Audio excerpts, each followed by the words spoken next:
Please subscribe my channel.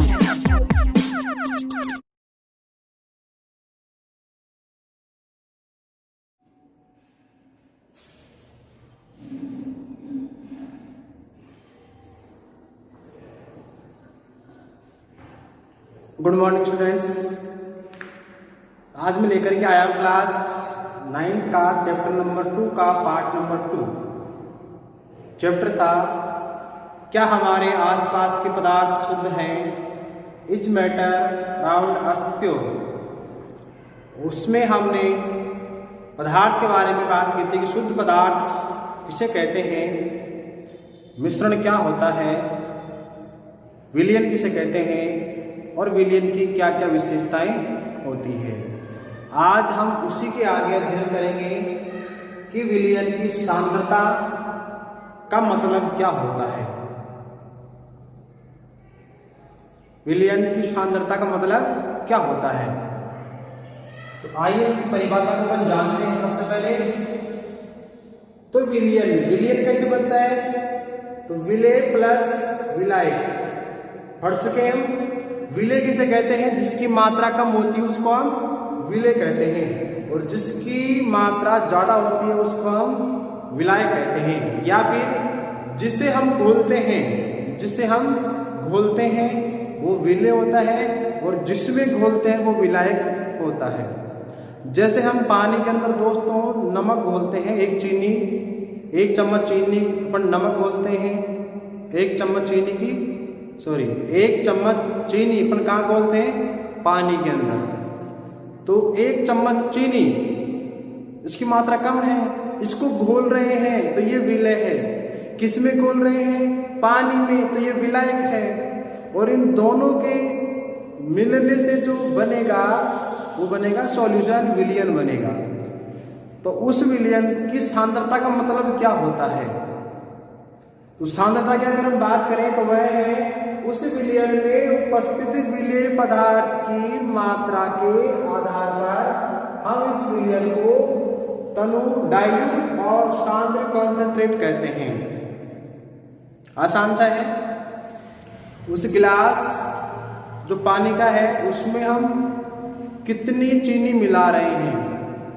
पानी क्या है, विलायक, चीनी क्या है, विलेय। तो विलायक में या विलयन में उपस्थित विलेय की मात्रा के आधार पर क्या क्या बोलते हैं, तनु और सांद्र, डाइल्यूट और कॉन्सेंट्रेट।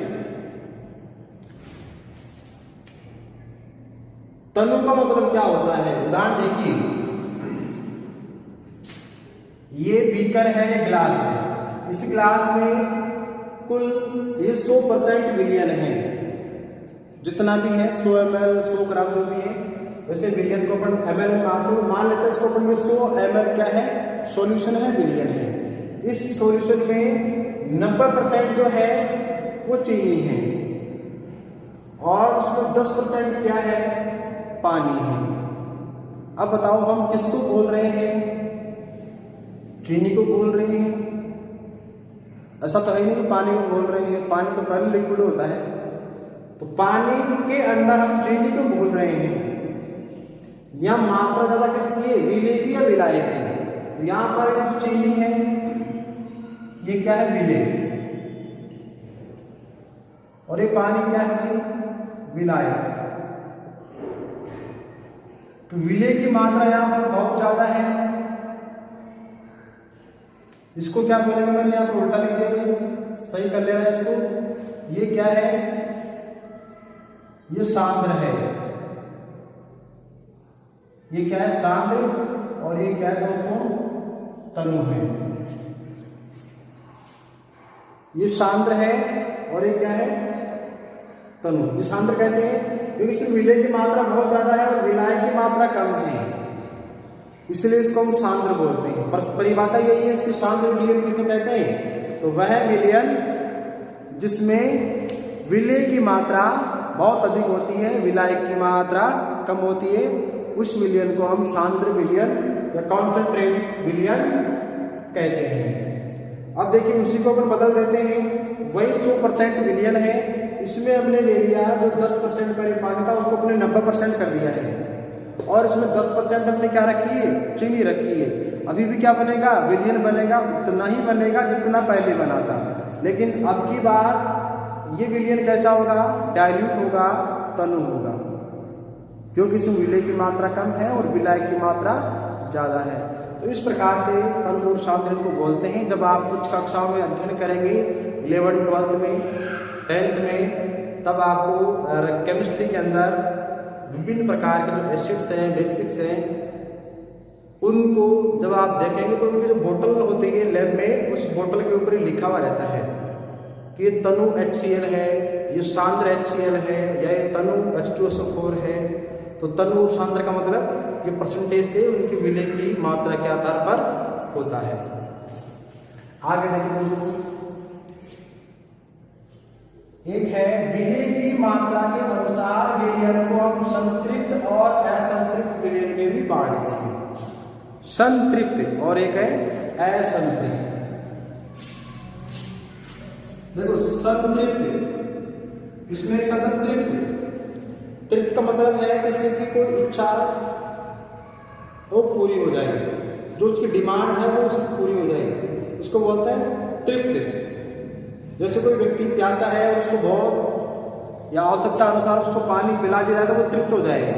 ठीक ऐसे ही किसी विलयन में विलय को जो घोलने की क्षमता होती है, या विलायक में जो विलय घोलने की क्षमता होती है, अगर वो क्षमता उसकी पूरी हो जाए तो उसको हम बोलते हैं संतृप्त विलयन।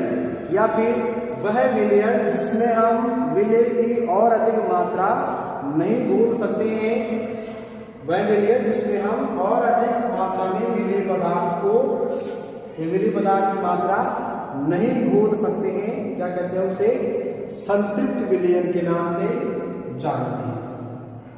समझ गए होंगे। जैसे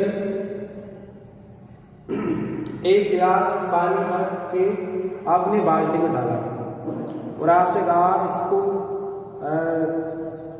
इसमें पानी, चीनी, इस पानी में चीनी घोलिए या नमक घोलिए। कैसे घोलना है, एक एक चम्मच आपको घोलते रहना और डालते रहना है। आप एक एक चम्मच चीनी उसको डाल रहे हैं और पानी को घोलते जा रहे हैं, डालते रहें, घोलते रहें, डालते रहें, घोलते रहें। अंत में एक ऐसी अवस्था आएगी जिसके बाद में उसमें आप और अधिक चीनी को नहीं घोल पाएंगे, क्योंकि उस समय विलयन क्या हो जाएगा, गाढ़ा हो जाएगा। उसके बाद फिर आप और अधिक नहीं घोल पाएंगे। उस समय जो विलयन बनेगा वो कैसा होगा, संतृप्त विलयन होगा। अब देखिए दूसरा, असंतृप्त विलयन, वह विलयन जिसमें हम और अधिक मात्रा में विलय की मात्रा को घोल सकते हैं, असंतृप्त कहलाता है। जस्ट उसका विपरीत है। उस गिलास में आपने एक चम्मच चीनी डाली, पानी का जो गिलास था बाल्टी में, अब उसमें भी आप और घोल सकते हैं। तो एक चम्मच चीनी जो घुला हुआ पानी है वो असंतृप्त विलयन है। 2 चम्मच का भी हो सकता है, लेकिन जब तक उसमें अपन घोल सकते हैं तब तक वो क्या है, असंतृप्त कहलाता है।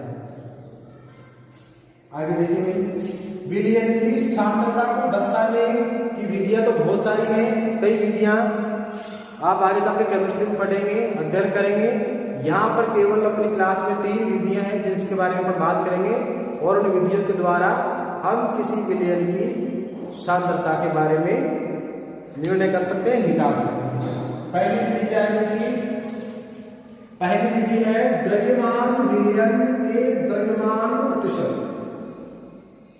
पहला विधि कह रहा है कि द्रव्यमान, किसका द्रव्यमान, विलय का द्रव्यमान को लेना है और साथ में लेना है विलयन के द्रव्यमान। यानी विलय के द्रव्यमान में विलयन के द्रव्यमान का भाग देकर उसको क्या करते हैं, 100 से गुणा कर देंगे। तो देखो विलय का द्रव्यमान बटा विलयन का द्रव्यमान इंटू 100, एक तरीका तो ये है। दूसरा देखिए, द्रव्यमान इसका विलय का द्रव्यमान बटा विलयन का आयतन, यहाँ पर आयतन लिया गया, वॉल्यूम लिया गया है, और किसे गुणा कर देंगे उसको प्रतिशत से, 100 से, यानी विलय का द्रव्यमान ऊपर बटे में विलयन का आयतन इंटू 100। तीसरा देखिए, विलय के आयतन बटा आयतन प्रतिशत। तो यहां ले लेंगे हम ऊपर किसका आयतन, विलय का आयतन। नीचे क्या ले लेंगे, विलयन का आयतन इंटू किससे कर देंगे, 100 से कर देंगे। तो देखो ये सूत्रफल बन गया, विलय का आयतन बटा विलयन का आयतन इंटू 100। अब एक एग्जाम्पल दिया गया है समझने के लिए, जिसको हम इन तीनों में से किसी एक विधि का प्रयोग करके कर सकते हैं। उदाहरण क्या है, एक सॉल्यूशन है विलयन है, जिसमें 320 ग्राम विलायक है। विलायक जानते हैं, जिसमें हम विलय को घोलते हैं, या जो विलय को अपने अंदर घोलता है वो विलायक कहलाता है। तो 320 ग्राम विलायक जल में, जल एक सार्वत्रिक विलायक है, इसलिए बार बार अधिकांश जगह पर जल का ही प्रयोग करते हैं। तो 320 ग्राम विलायक जल है, उस जल में 40 ग्राम जो साधारण नमक होता है, जो हम अपने घर में खाते हैं, उस साधारण नमक को उसमें घोला गया है या विलय है, घुला हुआ है। विलयन की सांद्रता निकालें। अब बताओ इसमें कौन सा फॉर्मूला काम करेगा। आपको विलय का द्रव्यमान दे रखा है, साथ में विलायक या विलयन का द्रव्यमान भी दे रखा है।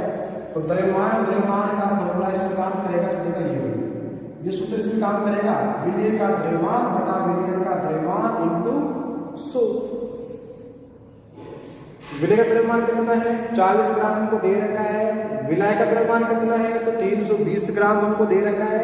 अब हमें क्या चाहिए, विलयन का द्रव्यमान। और विलयन का द्रव्यमान हम जानते हैं कि विलय का द्रव्यमान प्लस विलायक का द्रव्यमान होता है, या विलयन बराबर विलय प्लस क्या होता है, विलायक होता है।